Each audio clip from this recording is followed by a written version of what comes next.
My name is David Nicotra. I am the developer and founder of a new Bible tool application called Koine Guide. This application is designed to help folks who have had a little bit of Greek exposure, whether that's through seminary, some undergraduate courses, or maybe just own personal study.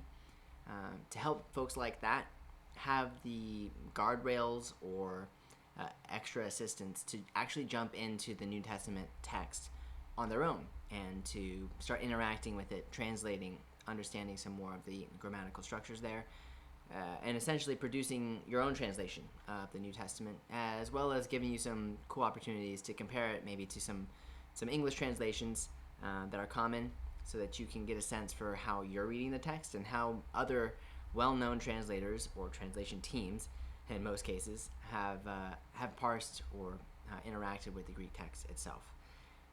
This is a passion project of mine. I've wanted to build this tool for 7+ years and finally had some bandwidth to actually put it together.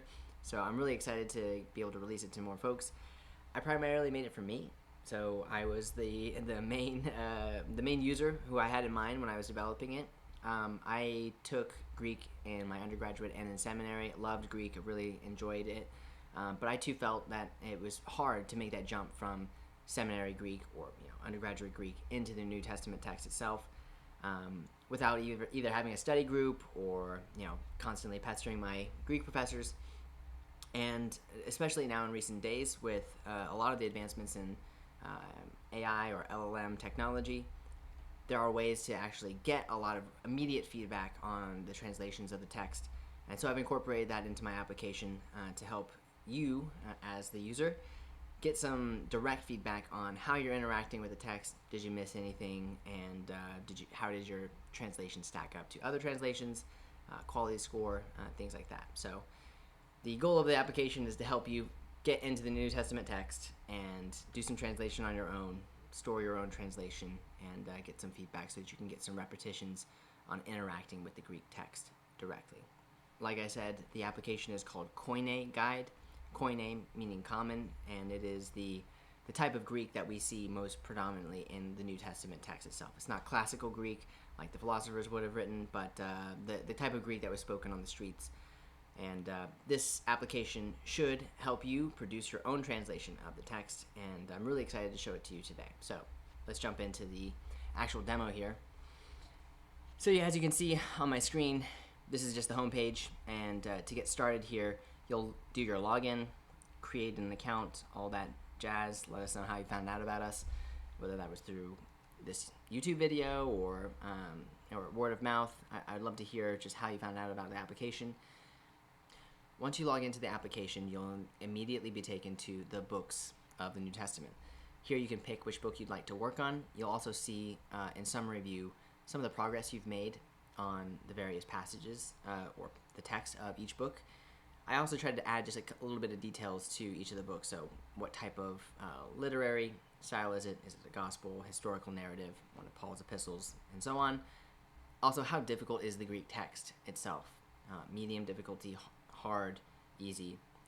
That's a bit contrived, honestly. That there are certain verses in every book that are going to be much easier to interact with than others, so in general, take that with a grain of salt. But there are, if you're just starting out, I recommend picking one of the easy books to work through. That'll give you just a little bit, maybe a more friendly introduction into the New Testament. Today we'll go through a passage in 1 John, a verse, and I've been trying to translate through that book with the help of Koine Guide, and I'm about 41% of the way through, so making good progress. I'm in chapter 3 here, and once you click on a particular book, you'll get a brief summary of the contents of the book, as well as a highlight to the grammatical nuances of that particular book, or the Greek nuances to that particular book. Feel free to read through those. Not necessary, but some extra little helpful tidbits in there if you're just starting out with the book. As you can see, I've already made some progress, as I said, in some of the chapters. Whenever a verse turns green, it means that I have completed a translation for that verse. Sometimes you'll see yellow show up here as well. That just means you've started a verse, you've started interacting with the text, doing some parsings, even some translations, but haven't yet completed it. All the grays are one that I haven't yet started yet. So let's start on chapter 3, verse 5, and we'll see how I go. Now, I'm not an expert at Greek. I have all of like the parsing and stuff loaded into the application so that it can check me along the way. But I'm looking to practice interacting with the Greek text, correctly identifying things, and as such, I might make some mistakes, and that is totally okay. There's no problem with the number of mistakes you make. There's no certain number of right or wrong answers you can submit. It's simply guardrails to help you correctly identify the vocabulary and the grammatical structures, and then give you an opportunity to actually input the translation. So this will be a bit rough because I'm learning, but hopefully through this you'll see exactly how to use the application. Once you click on a verse, it'll render the Greek text for you, and it's going to take you through a series of different steps. The first step is identifying the articles that show up in the verse. This is all the times the Greek word ha, he, ta shows up, and you'll have to do some parsing for those words as well. The second step will be nouns, pronouns, adjectives that show up in the text. The third step will be identifying verbs, doing their parsing. Then fourth step is going to be providing a rough, very rough, clausal translation of the verse. And then the final step will be cleaning up your translation and polishing it up so that you can present a final translation. At that stage, you'll get some AI feedback on your translation. You'll get a little bit of a hint as to which English translation your translation is most like. That way you can kind of just get a general sense of how you're interacting and thinking through the text and how it relates to common English translations. So the first step, of course, is to identify any articles. So I'll look at the text. I'll look to see if the word ha, he, ta, or any of its forms shows up in the passage, and then I'll have to do some parsing. So here's ha, for example. I'll click on it. I'll get a little teeny quiz modal show up in my view here, and I'll have to input for the articles, the case, the gender, and the number. So let's do that. Ha is a nominative, masculine, singular. Great. And I can hit check my answer. If I got it right, then the word will turn green, and that parsing data will now be visible to me within the UI. So I can hover over that word, or if I'm on mobile, I can click on that word, and it'll show me all of the parsing information that I need. That way I can always come back to it and remember what I've done, particularly on the translation step, where maybe I've forgotten some of the lesser known words. All right, so let's find any other instances of ha, he, or ta. One little helpful tidbit is you do get a list of how many of this particular type of word is in the verse, and it'll tell you how many more you have to go. So I've correctly parsed 1 of 2, so there's just one other instance, and you can see it right there. I'm just going to show you really quick what happens if I input something wrong. So in this case, maybe I forgot my ha, he, ta forms, and I accidentally thought this was a accusative form of the word ha. Still thought it was masculine and singular. When I hit check answer here, that case is going to throw a flag and tell me I got the case wrong. So let me hit check. There we go. Incorrect case. Again, nothing wrong with that. We make mistakes all the time, especially as we're first starting out. All this means is you need to go back and revisit exactly how you identified this word and its parsing and make an update. Fortunately, there's only a limited number of options. So worst case, you tab through all of them until you find the right answer, log that away, and hopefully next time have a little bit more luck with the parsing there. In this case, since I've already parsed it correctly, I'm going to switch this to a nominative, masculine, singular, check my answer, and now I'm good. You can see the green check bar at the top now is, or green progress bar is filled up, and that means I'm ready to move on to my next stage. This next button will not be eligible until I've completed all of the parsing requirements for the particular stage I'm on. I'll go ahead and hit next now. Now I'm on the second stage, identify nouns, pronouns, and adjectives. Here, I'll be doing exactly what I just did with articles, except I'll be looking for nouns, pronouns, and adjectives. So let's go ahead and find some of those in the text.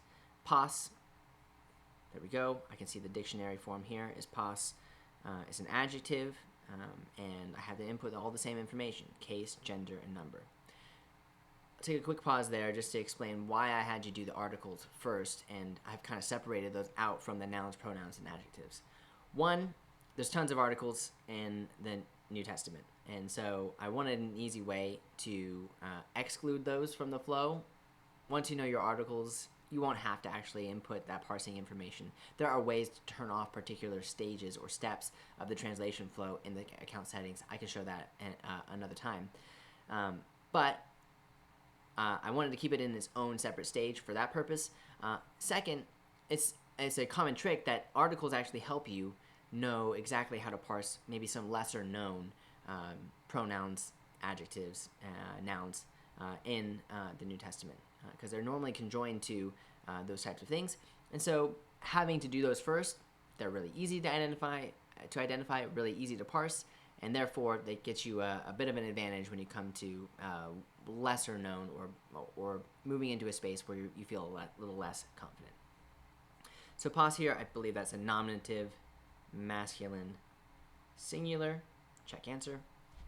Good. Next one, auto. Okay, here I'm going to show another little tip or trick. At least in the desktop experience, you can use your keyboard to shortcut different entry points, and I have that called out here for you specifically. But for this one, I know this is going to be a dative because of that omega with the subscript Yoda. So instead of opening the dialog box and clicking my answer, you can just write the letter D. It'll select dative for you. Then you can hit the tab key. It'll take me to gender. And now I need to know what gender this particular word is. This is a masculine, so I'll use the letter M to represent masculine. I'll hit tab again. And now I need to input, is it singular or plural? So I'll just type S. I have all my answers filled in. I'll hit the tab key again, and I'll hit enter. Great, there we go. It goes a little bit faster than clicking at every single select box. You literally can just tab, hit the right letter of the case you're looking for, or use the arrow key to move up and down, and then tab once you've done your selections. That helps speed up the process a little bit and prevents you from having to click so many drop-down menus. Another tidbit there is on mobile, it does actually show a different type of experience because drop-downs on mobile are really annoying. So instead, you get buttons to click and select. Once you've done your selections, then you hit the submit button, and it'll do all the same analysis of your parsing. All right, let's find. I got three more nouns, pronouns, or adjectives to find. Pos again here. That's a nominative, masculine, singular. All right, auton, that's an accusative, masculine, singular. Auton again, accusative, masculine, singular. One other thing to showcase here. You may have noticed that 100% in the top right corner of this little modal. For every word that or word type, nouns, pronouns, adjectives, verbs, articles, in the settings area of the application, you can actually dictate which of or how many times you need to correctly parse that word before you can autocomplete the submission. Autocomplete just means like, hey, I've interacted with this word enough, and I don't want to have to input the parsing information for this word anymore. There's different thresholds that you can configure per word type or per part of speech, and once you've crossed that threshold, that little circle progress will turn green, and that allows you to turn on autocomplete for those words. So if I scroll down to my setting on my account page, I can see a bunch of words that have already crossed that threshold based on their part of speech, and I can, from here, turn on autocomplete for any of these words. Again, this just basically means next time I see this word in the wild, I won't have to input all of the parsing information. If I correctly identified that it's belongs to that particular step, so if it's an article, if I'm in the article step, or if it's a noun, pronoun, and adjective in that step, or a verb in the other steps, it'll just assume I know what I'm dealing with, and it'll correctly parse the word on my behalf. This will certainly speed up your process, and if you want to mess around with the threshold settings, you can do so. Here's where you can actually configure which steps you're eligible for, or which steps are going to be asked of you for every verse you actually input. So if you turn on all of them, you will get all 4 steps of the translation workflow. If you're a little bit more advanced and you want to just jump right into the translation, you can turn all of these off, and all you'll be asked is to input a final translation of the verse. Of course, you can't skip that step because that is the most important part. You have to provide a translation so that we can give you some feedback on how you're doing. But, like I said, if you don't want to interact with articles, just turn that step off, and you'll skip right to diagnosing the nouns, pronouns, and adjectives, or so on and so forth. Going back to our verse here, we completed all but one. I just turned on that autocomplete feature in the account settings area. I've already completed Auton more than 20 times in my my translations so far. So this should autocomplete for me now that I've turned that feature on for this word. Great. Didn't have to plug in any parsing information. It just knew that I've interacted with this word enough. I'm pretty confident with it, and you can always turn that feature off or that word off and be forced to revisit some words at a future date. All right, let's move on to verbs now. We're in the 3rd stage of the steps of the translation workflow, and here I'm going to have to be identifying all the verbs and inputting all of the parsing information. This is where I might make some mistakes because verbs are tricky. Here we go. This is going to be a form of meno. It's a participle, so that's helpful to know. I have just verbs listed here, but I group participles in with verbs. I know they're verbal nouns, but it seemed to fit better in the verb category. You will have to input parsings for both verbs and participles here, and the input options will change though. So as long as you've correctly identified that it is either a verb or a participle, you'll be asked to provide a parsing. So for menon, I know this is a present active, nominative, masculine, singular of meno. Great. Hamartane, to sin. That's going to be a 3rd person, singular, present, active, indicative. Yes, okay. Hamartanon. Okay. That ha here is going to give me a little bit of a clue. This wasn't a noun and article, so this looks like it is a participial form of hamartano. Hamartano, pardon me. And that's right, it is a participle, hamartanon. That looks like, again, a present active, nominative, masculine, singular. Great. Heoraken, from harao. This looks like a 3rd person, singular. Aorist, notice the epsilon augment in the front.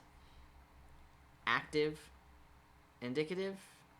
Let's try that. Oh, okay, it's not aorist. Should have known. This is likely an imperfect. No, okay, maybe it is a perfect.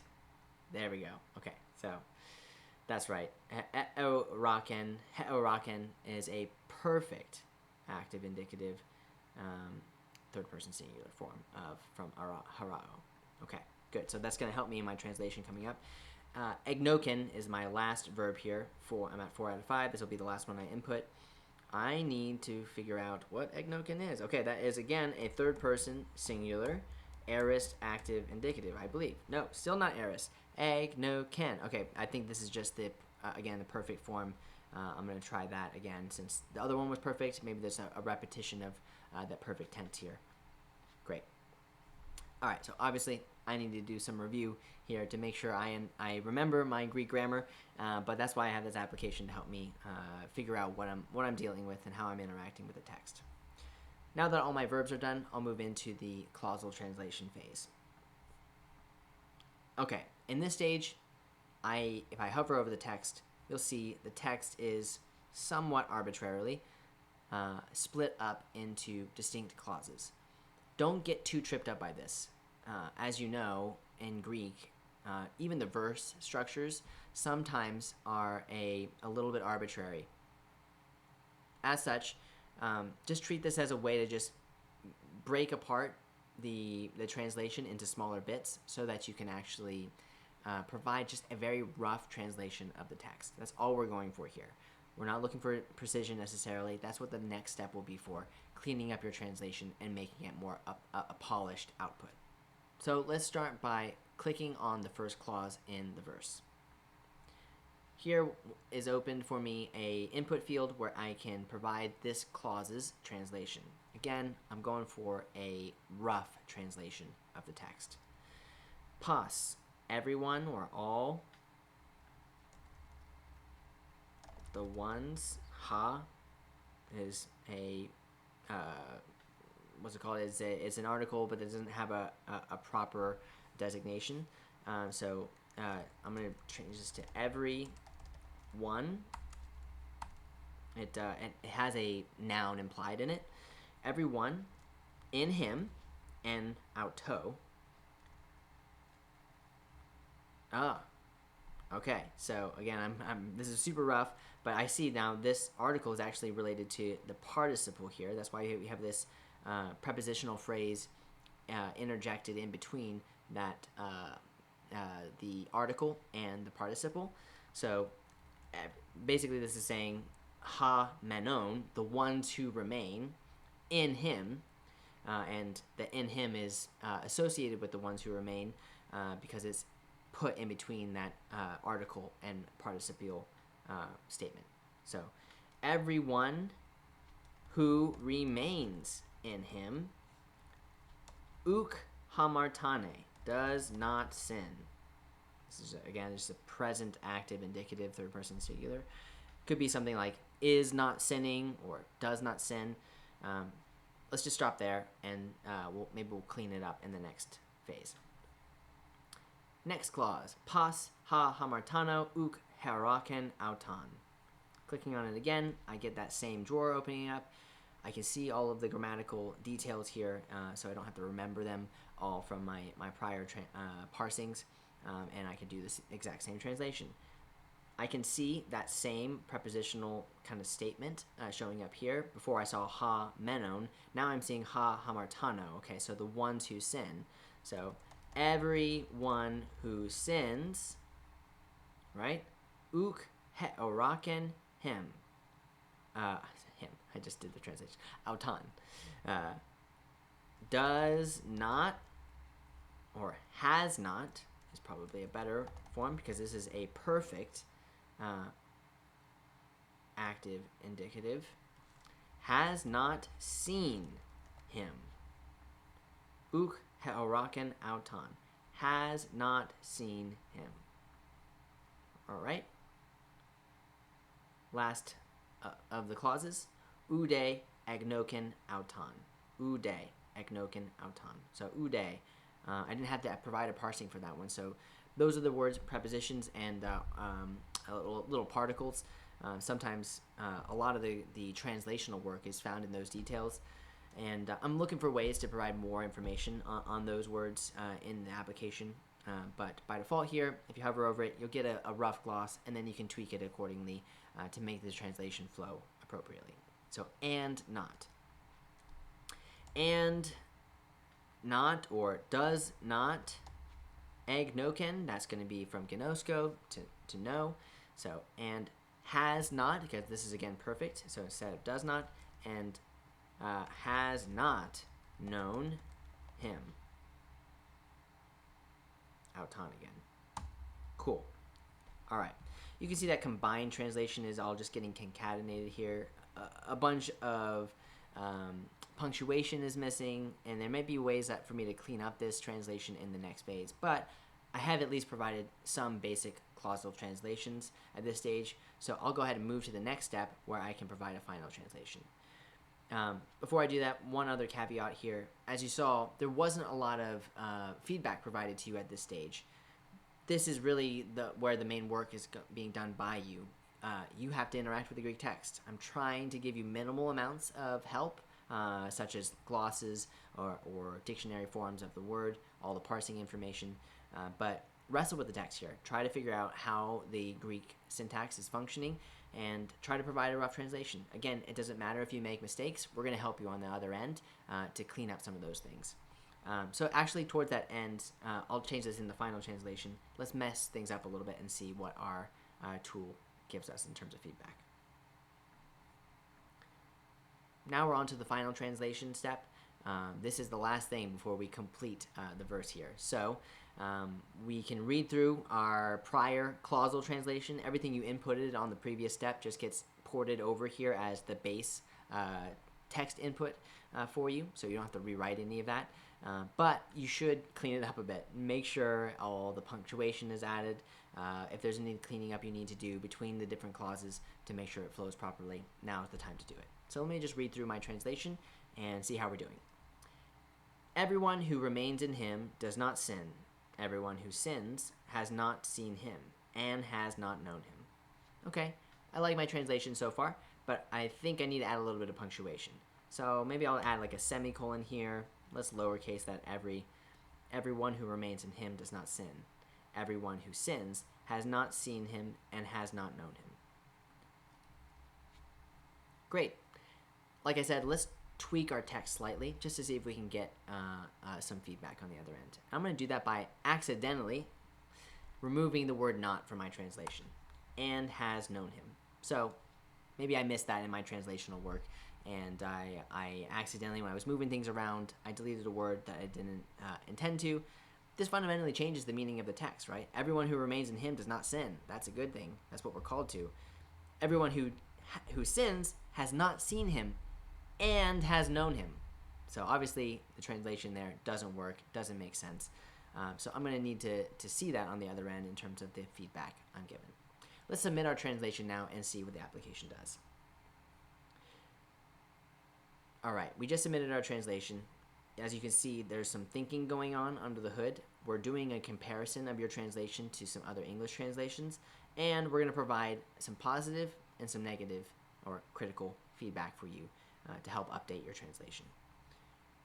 All right. So we're most like the YLT version of the Bible. I got a grade C, a lower score. That's mostly because I fundamentally skipped a word that's in the text, and let's see if it picked up on that. In the second half of your translation, has not seen him and has known him is incorrect. Phew, good, it caught me. The Greek text says has not seen him or known him, nor known him. You omitted the negation of the second verb, so your translation implies a contradictory meaning. Great. Okay, so the feedback caught me. It recognized that, yeah, I totally missed that word. And again, that happens in translation often. And it could happen because you just fundamentally misunderstood the Greek syntax. Obviously, this tool is not perfect, but I have found in using it, it does a really good job at calling me out when I either fundamentally misunderstand the Greek or miss words entirely in my translation that should be carried over. Let's see some of the other input it's provided us. The phrase should read, has not seen him nor known him, or has never seen him nor known him. Preserving the negative on both verbs, uk, hauraken, and ude, agnoken. Great. Okay, so I'll definitely want to incorporate that into my translation, and I can show you how to make that update in just a second. For clarity and to reflect the perfect tense nuance in Greek, consider stating, has never seen him nor known him, emphasizing the complete state of ignorance. Great. Okay, so that's all the critical feedback I was given. Here, I can go back and actually click the edit button or just hit the previous step button in my translation workflow to actually add in some of those comments. So if I hit edit, I'm taken now back to that final translation step. Here you can see the translation I provided, as well as all of that feedback now that has been generated for this passage. So you don't have to kind of keep all of it in your head. All the feedback is loaded here so that you can quickly see, hey, I totally missed a word. Where was it in the Greek that I missed that? And then go back and actually make those attempts at updating your translation. So let's do that now. Has not known him. Let's put that negation back in. Everyone who remains in him does not sin. Everyone who sins has not seen him and has not known him. Great. Let's start there and see how our translation score improves. Right now we're at a grade C and a score of 65. I would put more weight and emphasis on the grading side of things. You're looking for a B, A in your grading. C means you're probably missing some concept. You could get an F as well if you just completely mishandle the text. I've gotten several of those because I'm learning. But again, that's not supposed to be scary. It's just a way to help you assess, am I handling the Greek text properly? All right, so I changed my translation. Let's resubmit it and see what kind of update we can get. We're going to regenerate the comparison and the positive feedback here now that we have a new translation text to deal with. And hopefully it'll provide us some feedback.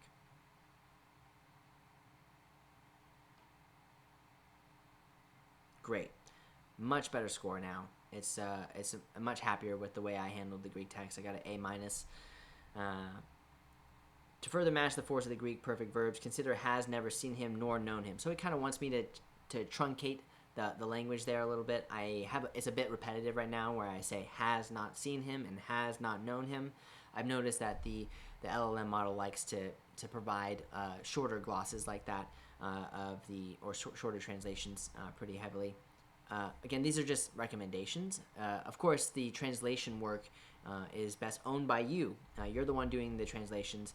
My translation is still most like the YLT.